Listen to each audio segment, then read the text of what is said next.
Food tuber ಚಾನೆಲ್ಗೆ ಸ್ವಾಗತ. ಇವಾಗ ಸಂಕ್ರಾಂತಿ ಹಬ್ಬ ಹತ್ತಿರ ಬರ್ತಾ ಇದೆ. ಅದಕ್ಕೋಸ್ಕರ ನಾವು ಸಕ್ಕರೆ ಹಚ್ಚಿ ಮಾಡೋಣ. ಅದಕ್ಕೆ ಮೊದಲಿಗೆ ಈ ಅಚ್ಚುಗಳೆಲ್ಲ ಮಾರ್ಕೆಟಲ್ಲಿ ಸಿಗುತ್ತೆ.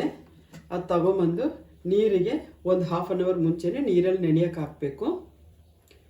ನೆನೆಯೋಕೆ ಹಾಕ್ಬಿಟ್ಟು ಇದನ್ನೆಲ್ಲವನ್ನು ರಬ್ಬರ್ ಬ್ಯಾಂಡ್ ಹಾಕಿ ಟೈಟ್ ಮಾಡ್ಕೊಳ್ಳೋಣ.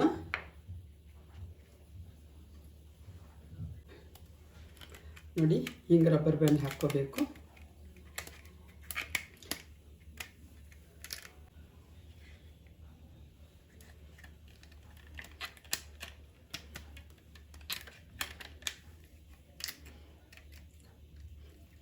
ಈ ಥರ ಎಲ್ಲವನ್ನು ಹಾಕಿ ಒಂದು ಪ್ಲೇಟಲ್ಲಿ ಜೋಡಿಸ್ಕೊಂಬಿಡೋಣ.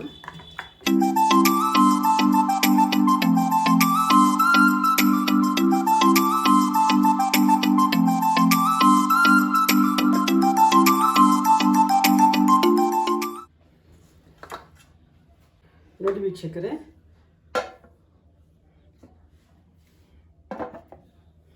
ಈ ಥರ ಎಲ್ಲ ಜೋಡಿಸ್ಕೋಬೇಕು.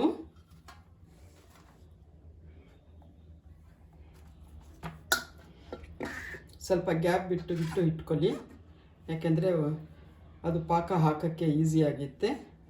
ನೋಡಿ ವೀಕ್ಷಕರೇ, ಇವಾಗ ಸಕ್ಕರೆ ಪಾಕ ಮಾಡೋಣ.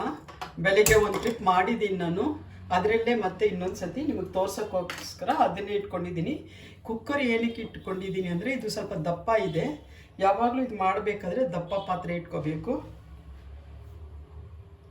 ಅದರಲ್ಲಿ 1 ಲೋಟ ಸಕ್ಕರೆ ಹಾಕ್ಕೊಳ್ಳಿ. ಅದು ಮುಳುಗಷ್ಟು ನೀರು, ಅಳತೆ ಗಿಳತೆ ಏನಿಲ್ಲ, ಅದು ಮುಳುಗಷ್ಟು ನೀರು ಹಾಕಿ ಚೆನ್ನಾಗಿ ಕಲಿಸ್ಕೋಬೇಕು. ಹಾಫ್ ಆನ್ ಅವರ್ ಮುಂಚೆನೇ ನೀರಿಗೆ ಹಾಕಿ ಎಲ್ಲ ನೆನೆಯಕ್ಕೆ ಬಿಡಬೇಕು ಅಂತಾರೆ. ಅದೆಲ್ಲ ಏನಿಲ್ಲ, ನಾನು ತುಂಬ ಸಿಂಪಲ್ ಆ್ಯಂಡ್ ಈಸಿಯಾಗಿ ಹೇಳ್ಕೊಡ್ತಾ ಇದ್ದೀನಿ. ನೋಡಿ, ಸ್ಟವ್ ಮೇಲೆ ಇಟ್ಕೋಬೇಕು ಪಾತ್ರೆನ. ಎಷ್ಟು ಸಕ್ಕರೆ ಹಾಕ್ತೀವಿ ಅದ್ರ ಮುಳುಗಷ್ಟು ನೀರು ಹಾಕಿದರೆ ಸಾಕು. ಇಷ್ಟೇ ಹಾಕಬೇಕು ಅಂತ ಏನಿಲ್ಲ. ಇದು ಕರಗಿ ಚೆನ್ನಾಗಿ ಒಂದು ಕುದಿ ಬರಲಿ.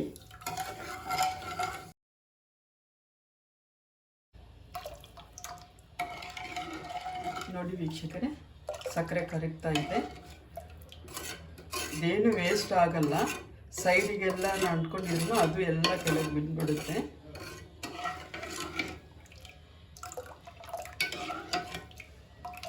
ತುಂಬ ಈಸಿ ಇರುತ್ತೆ, ಏನು ಕಷ್ಟಪಡೋಂಗಿಲ್ಲ. ಮೊಸರು ಹಾಕಬೇಕು, ಲೋಟ ಫುಲ್ ಹಾಲು ಹಾಕಬೇಕು, ಕಲ್ಲು ಸಕ್ಕರೆ ಹಾಕಬೇಕು ಅಂಥದ್ದು ಏನಿಲ್ಲ. ಬರೀ ಸಕ್ಕರೆ, ಅದು ಸಕ್ಕರೆ ಮುಳುಗಷ್ಟು ನೀರು. ಆದರೆ ಪಾತ್ರೆ ಮಾತ್ರ ದಪ್ಪದಿರಬೇಕು, ಇಲ್ಲಾಂದರೆ ತಳ ಹಿಡ್ಕೊಳ್ಳುತ್ತೆ. ನೋಡಿ ವೀಕ್ಷಕರೇ, ಸಕ್ಕರೆ ಎಲ್ಲ ಕರಗಿದೆ. ಇನ್ನೇನಂದರೆ ಕುದಿಬೇಕು ಇವಾಗ.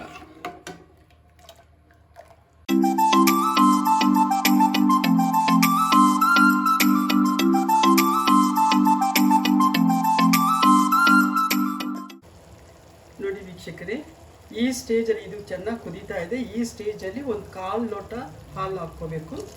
ಇದು ಏನಕ್ಕೆ ಅಂದರೆ ಕಸ ಎಲ್ಲ ಸಕ್ಕರೆಯಲ್ಲಿ ಇರುವ ಕಸ ಹೊರಗಡೆ ಬರಬೇಕು, ಅದಕ್ಕೋಸ್ಕರ.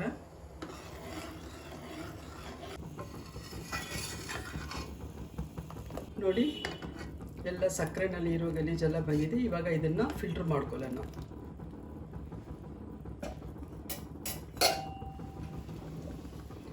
ಸ್ಟವ್ ಆಫ್ ಮಾಡೋಣ. ಒಂದು ಪಾತ್ರೆ ಇಟ್ಕೋಬೇಕು. ಅದ್ರ ಮೇಲೆ ಒಂದು ಜಲ್ಡಿ ಇಟ್ಕೊಳ್ಳಿ. ಅದ್ರ ಮೇಲೆ ತೆಳ್ಳಗಿರೋ ವೈಟ್ ಬಟ್ಟೆ ಹಾಕ್ಕೊಂಡು ಈ ಪಾಕನ, ಶುಗರ್ ಸಿರಪ್ನ ಅದರಲ್ಲಿ ಹಾಕಿ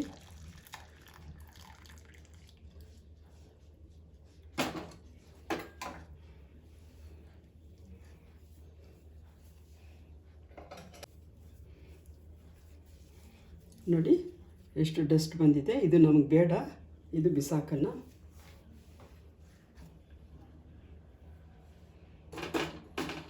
ಮತ್ತೆ ಅದೇ ಪಾತ್ರೆಗೆ ಹಾಕಿ ಬಾಯ್ಲ್ ಮಾಡೋಣ. ಮತ್ತೆ ಒಂದೇ ಸತಿ ಫಿಲ್ಟರ್ ಮಾಡ್ಕೊಂಡಿದ್ದು ಸಾಕು, ಅಷ್ಟೇನು ಗಲೀಜು ಬರ್ತಾ ಇಲ್ಲ ಅದರಲ್ಲಿ. ನೋಡಿ ಎಷ್ಟು ಕ್ಲೀನಾಗಿದೆ. ಇವಾಗ ಇದು ಕುದಿಬೇಕು. ಒಂದು 5 ನಿಮಿಷ ಅಲ್ಲ 10 ನಿಮಿಷದೊಳಗಡೆಗೆ ಇದು ರೆಡಿ ಆಗಿಬಿಡುತ್ತೆ. ನೋಡಿ ವೀಕ್ಷಕರೇ, ಆಗಿದೆ. ಇವಾಗ ಆ ಅಚ್ಚುಗಳಲ್ಲಿ ತುಂಬಿಸೋಣ.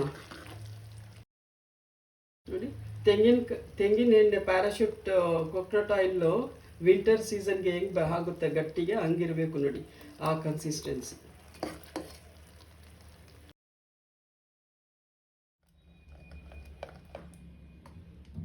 ನೋಡಿ ನೊರೆ, ಈ ಥರ ನೊರೆ ಎಲ್ಲ ಇದು ಮಾಡ್ಕೋಬೇಕು.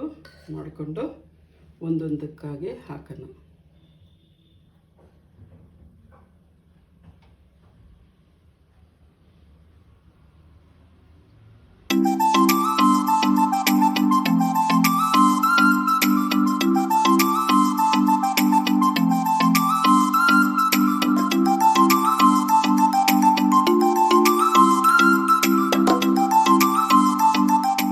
ನೋಡಿ ವೀಕ್ಷಕರೇ, ಎಲ್ಲ ಫಿಲ್ ಆಗಿದೆ.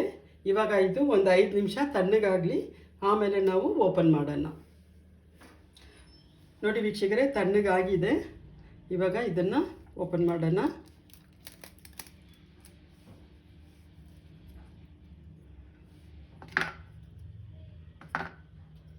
ನೋಡಿ ಎಷ್ಟು ಚೆನ್ನಾಗಿ ಬಂದಿದೆ.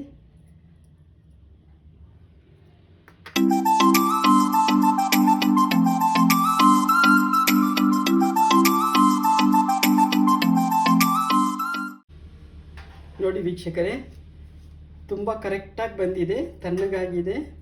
ಇನ್ನೂ ಸ್ವಲ್ಪ ಇದು ಹೊರಗಡೆ ಎಲ್ಲ ಸ್ವಲ್ಪ ಗಾಳಿ ಆಡಬೇಕು.